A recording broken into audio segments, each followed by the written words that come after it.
The following podcast is an interview with Real Madrid Fan Channel creator David Labonte. Real Madrid Fan Channel is a place on YouTube to find great Real Madrid content, which includes previews of the upcoming games and instant post-game reactions, the latest news on players and coaches, and live streams coming soon. If you're a Madridista, you definitely want to subscribe to his channel. No problem. Yeah, so introduce yourself, David. Oh, for sure. Alright, so yeah, my name's David. I've been in Madridista for, how long has it been? 2010, so we're talking 9 years now. I'm not one of those guys that's been, Madridista, for a very long time. Kind of still new, but 9 years, not bad, I've lived through the Ronaldo era, I've lived through a little eras, here and there. When I meant to introduce yourself, like, what do you do, David? I know you have the fan channel. You want to go into a little bit about that? Yeah, sure, definitely. Yeah. So, I started the fan channel basically. I saw there were a few channels on YouTube. Realized there wasn't one for Real Madrid. I was like, you know what? I'm just gonna go ahead and do one. And dude, I have no experience in front of the camera. Like, I had no idea what to do. I was like, okay, I'm gonna start it off. I'm gonna try my best, and from there I just started, and now I'm it's growing little by little, and I'm kind of happy to see that. I know it has a lot of potential.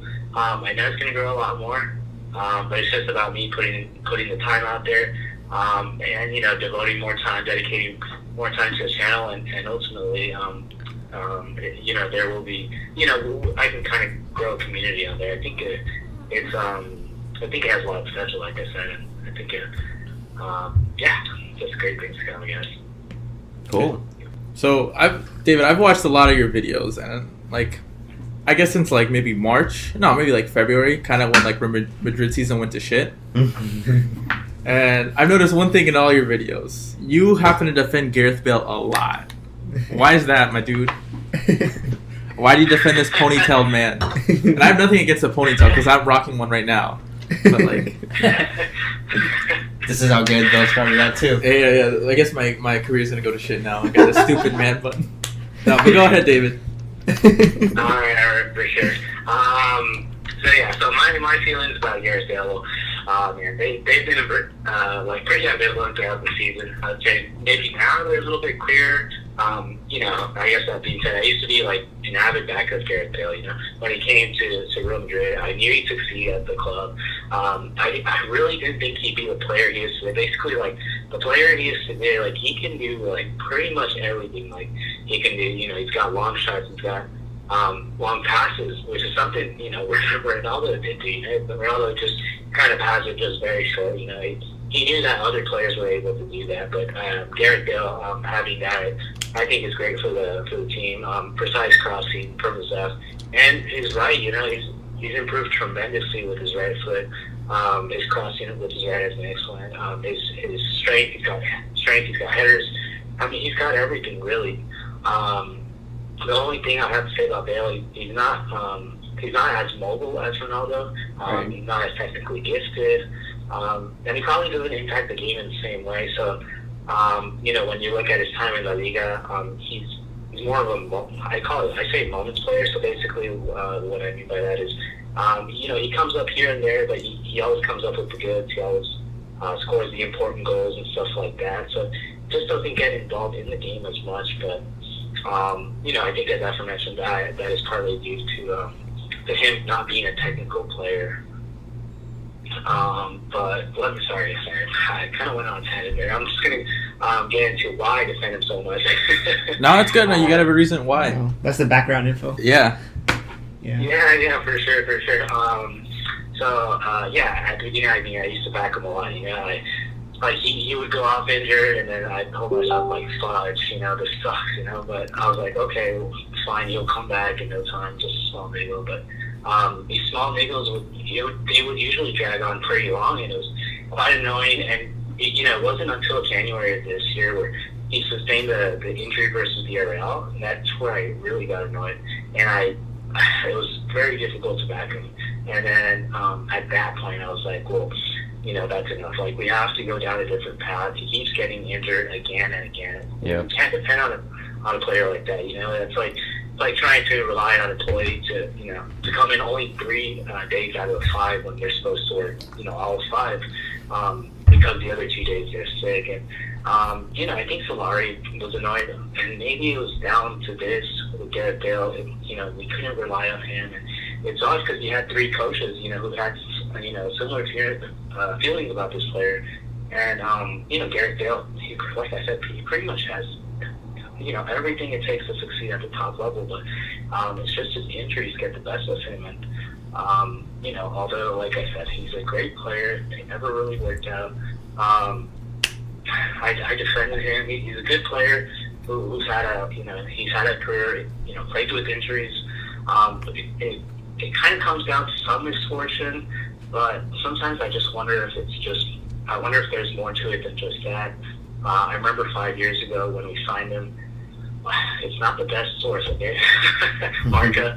Sometimes they're not very good, but I know they reported something with the medical staff being worried by a chronic disc protrusion with Gareth Bale. I know, his agent was quick to dismiss it, and I mean, the veracities of the statements, they were questioned, and I just wonder if it's difficult. I just wonder if there was something more than, to his injuries than just, I don't know. I just wonder if there was something more. And, of course that hindered his Real Madrid career, because eventually he would have gone down definitely as a legend, I guess. He still goes down as a legend for me. But I know for a lot of Madridistas, it's kind of contentious. Some people will say, oh, he's definitely a legend in my book. Some people will say, oh, I don't, Gareth Bale hasn't really worked out with us. So really, really mixed feelings. But I definitely defend him because he has been a very good player for us. He has been a great servant for us, and he has done many things for us. And I think he has been part of that missing piece of the puzzle that we needed to win many titles. Yeah, I mean, I would agree. I think a lot of people will definitely remember him for some of the stuff he did, like the goal against Barcelona in the Copa del Rey final, the 2 goals against Liverpool, But I think the system that Real Madrid also play kind of, didn't suit him to a certain extent, or maybe the La Liga in general. I don't know. What do you think, Caesar? It's a combination of both. Like, my feelings toward Bale is like, it's strange because he did perform. He had a lot of great performances, like big moments. Like you're right, he's a moment player. Like you would step up in the big times, but like I think having Ronaldo there also kind of diminished his value too. Cause I think a lot of the goals or a lot of the times where Bale could have shined as like a full season player, the Ronaldo was taking up those goals, or moments, stuff like that. Yeah, I see what you mean. Yeah, definitely. I think what Gareth Bale ultimately wanted was to be the focal point at Real Madrid. Right. We obviously we could never do that with him being injured so much because, he can't just come in and out of the team and just expect to, for us to build a team around him. Absolutely. For us to adapt to him when we're trying to build something, as a unit. Basically, when you look at teams maybe that are doing, maybe great things like Liverpool, Manchester City. Mm-hmm. They're working as a unit. They're working. Each player knows what they're doing in the system. Each player knows what to do. And when you have Gareth Bale in and out of the team, the whole team kind of gets shifted. They don't really know what to do. Their roles get shifted. So when you have something like that, you can't. How can I say? It's very difficult to, how can I say, to maybe win trophies. I know Gareth Bale, ultimately can deliver in finals and things like that, but when you're looking to move up, to win the trophy, it can be difficult because you're always looking for different setups, and obviously players will be just super confused about what to do. Yeah, no, absolutely, yeah. Plus, when you come back from injuries, it takes so long to get assimilated to, playing well, get back into form too, sometimes that's not, good enough because you need to, win right away, so it's kind of hard. Mm-hmm. Mm-hmm. Yeah, that's right, exactly. So back to Sergio Ramos. Yeah, we've heard there's rumors that he might leave this season again. What are your thoughts of Ramos possibly leaving? Would it be good for Madrid? Do you think it would be detrimental for next season's rebuild, or? How do you see this? Yeah, that's a tough one. That's a good question. But gosh, Sergio Ramos, man. My first jersey was Sergio Ramos, and man, I love this guy. It's difficult. My feelings for sometimes they're mixed too, because he's a leader, but the thing is he's got a massive ego, and sometimes it gets the best of him. But you know what? When you think of all elite players, they all have a very big ego. You think of Ronaldo, there's one, and you have many other players just they have big egos, and that's pretty much what it takes to get at the top level. You have Gareth Bale, who what came to Real Madrid, real humble, but now he's his ego kind of took on a different level, and now you can see it a lot more. It kind of does take that, I guess, to make it to the top. But as for Sergio Ramos leaving, I would be kind of sad. He has been at the club for a very long time. He knows what the club is about. It's difficult. I would have to say 33 years old. For Real Madrid's future, I think it would be best. I feel like you could still play at least a couple more years because, defenders tend to be in their prime for a little bit longer than, attackers. Yeah. Plus, you could definitely use that leadership that he has at Real Madrid going forward. Because, if he leaves next year, then we literally have nobody of his capability that can, lead the team. I mean, Marcelo can do it, but... And Marcelo's of almost that same age, yeah, too. Yeah, so it's harder, and I don't think Varane or, Benzema are at that level. So, but other than that, I totally agree, I think we definitely need to move on at some point, can't keep relying on him the whole time. Yeah, speaking of the older Real Madrid players, I was like, have you noticed that, a lot of them are getting, contract extensions, Kroos, Modric... Nacho. Nacho, yeah. Ramos is a question mark, but what do you think of that moving forward? Do you think these players are going to be important for the club, or do you think they're gonna play important roles, big minutes, or just figureheads, kind of?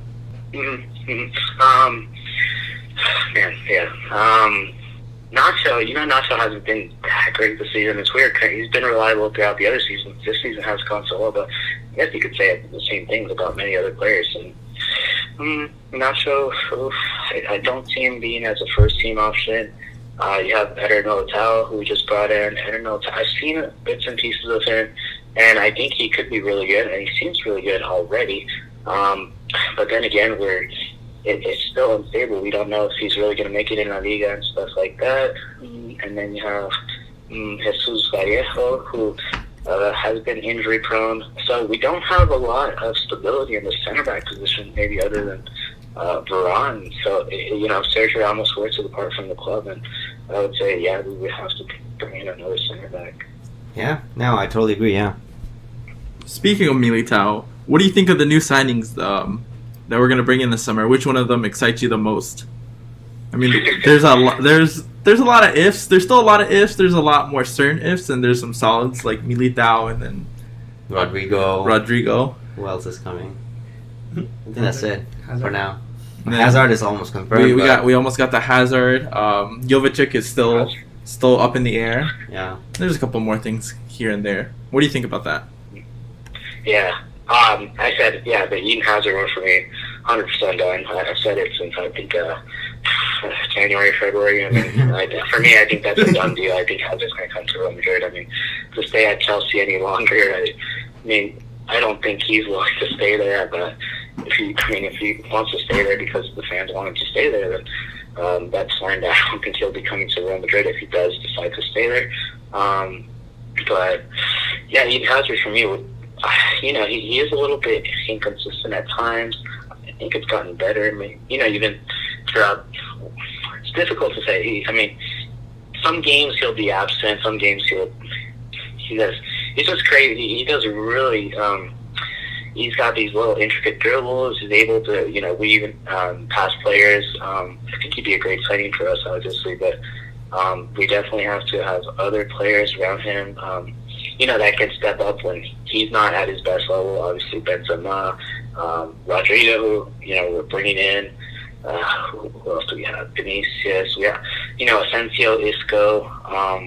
we definitely have a few players there, but I don't know. And then you have I think Benzema is the only one that really has I can rely on in the attacking role. Other than that, I mean, the other players is kind of hit or miss. Sometimes they perform, sometimes they don't. So I wonder who else will bring in. I think that'll be very exciting for this summer transfer window. See who will bring in. I got a question for both you and Tasso. Do you think Zidane will hamper Vinicius' progression? Because we saw him have a great, I guess, like couple months when he was like the only one kind of carrying the team for a bit, and then we didn't really get a chance to see them like both together. As soon as Vinicius got hurt, and then Zidane came in, and we really haven't seen maybe one game at most, but that's not a big sample size.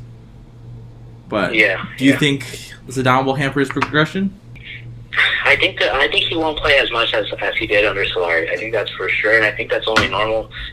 Being at Real Madrid, I think for us to rely on someone like that who's 18 years old, who's still growing as a player, it's a little bit risky. I wouldn't want to risk it. I'd rather rely on someone who's, I guess ready-made, who's had the experience, who's learned through his mistakes, I guess. And Vinicius still has to learn in that.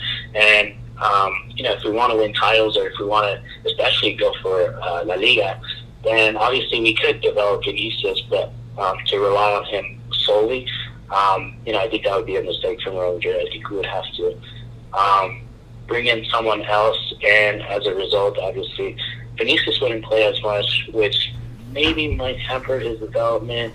But maybe Zidane will, look to maybe send him on loan. Maybe I don't know what he's going to do at this point.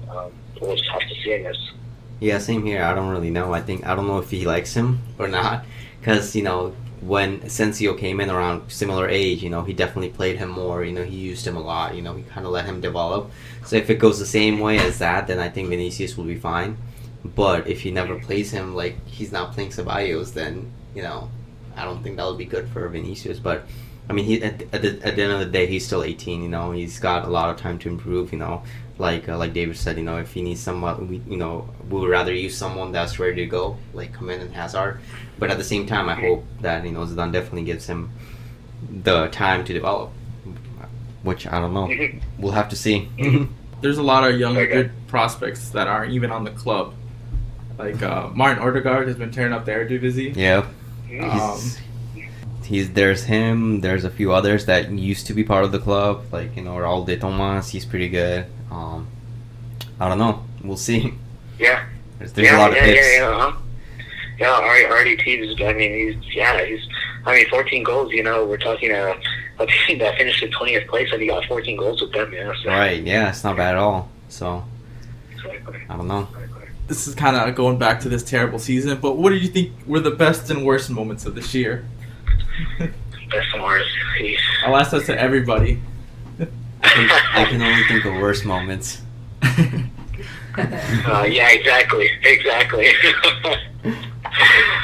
But okay, yeah. I'll start.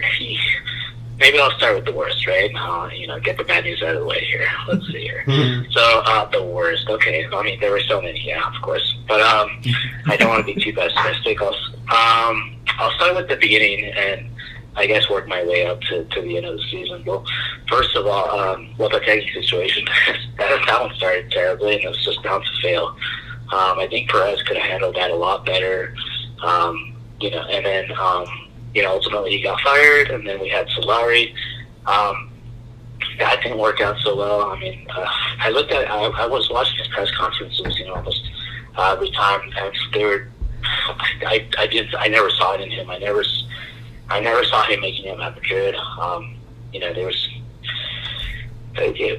There wasn't much in it, and ultimately it was going to be tough for any manager who came in. I mean, that's only normal. But I think also the managers who we got they also made it tough on themselves, with their reckless decisions at times. You had Lopetegui and his proclivity at choosing Spanish players, and obviously his obsession on possession. And we had the most possession in La Liga, at one point, at the beginning of the season. and we were still losing games, and that wasn't going to work at Madrid. It was a very redundant, like archaic way of playing, which ultimately led to him losing his job. Then you had Solari. With Solari, it was weird because he always mentioned he never had his favorites, and he always had to fight for your position. But when you look back at his past lineups, you notice a pattern. You notice Courtois being picked over Navas. I think for me it was a bit weird, I guess understandable in some way, because obviously Courtois is the younger goalkeeper. Navas was, 18, but for me, Navas was doing a lot better than Courtois was when he was on the pitch. There was a stat at one point in the season. I think it was made by one of the commentators by beIN Sports, and it was basically that Courtois was conceding 0.66 goals per game, and Navas was conceding 0.33 goals every 3 games. Yet Courtois was being picked over Navas almost every week. So for me, I think he definitely had his favorites, and he never wanted to admit that. It was kind of weird. He would always pick, Lucas Vazquez. Lucas Vazquez, he pretty much had him in the starting lineup, which, I can understand what he was doing. I think what he was trying to do is he was trying to promote a better youth. He was trying to make the team, how can I say, not play for their name, but rather play for like their work ethic, make them like a hard-working team, which I kind of understand, but I could never really see it working out, I guess. But anyways, going back to the question, the worst part of the season, there was 5-1 versus Barcelona at the beginning of the season. The Eibar won versus us 3-0. I forgot about that. Knocked out by Ajax. Yeah. You had Moscow 3-0. Barcelona won. What was that? Yeah, I was gonna say that Moscow 3-0 at home. Yeah, that was a terrible one.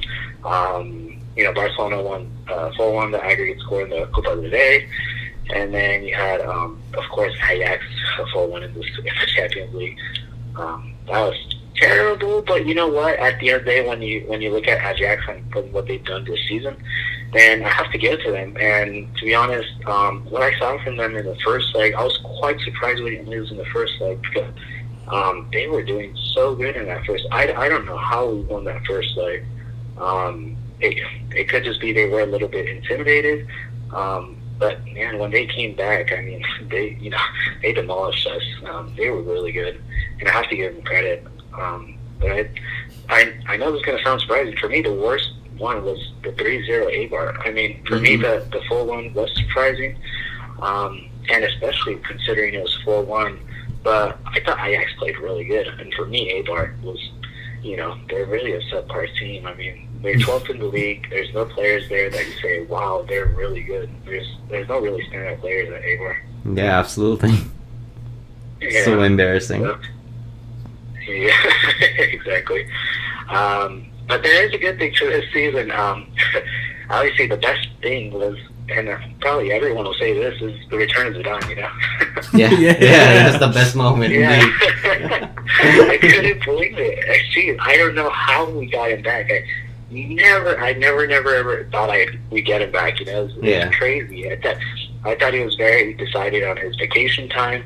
But sometimes, Perez, how Florentino Perez is. He's crazy when he's when he has his eyes on something, or when he has his mind on something, he'll go out there and he'll make it happen.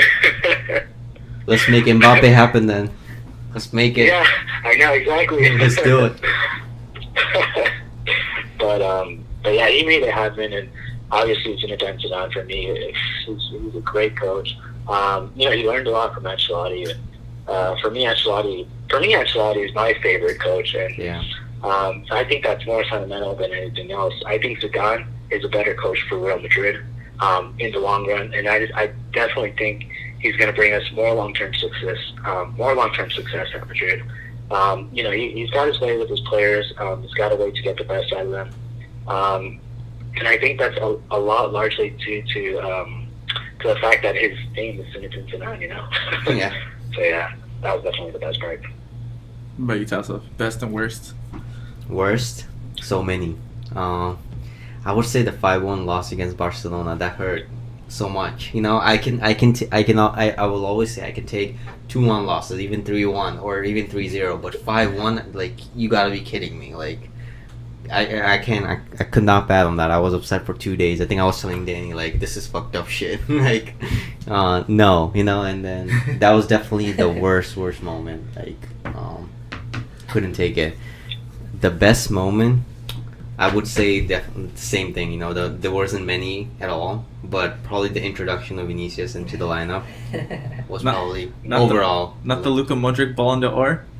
I don't care about that. He won it because of the World Cup, and I don't, you know, but I'm happy for him. But the best moment is probably the inclusion of Vinicius for me, other than, you know, Zidane, like David was saying. But yeah. I just have one thing to add. Yeah, look, I know a lot of people. I was looking at the Luka Modric, you know, Ballon d'Or, and I was seeing a lot of hate. But you know what? The year before that, he did really good. You know, for me personally, I think he deserved it.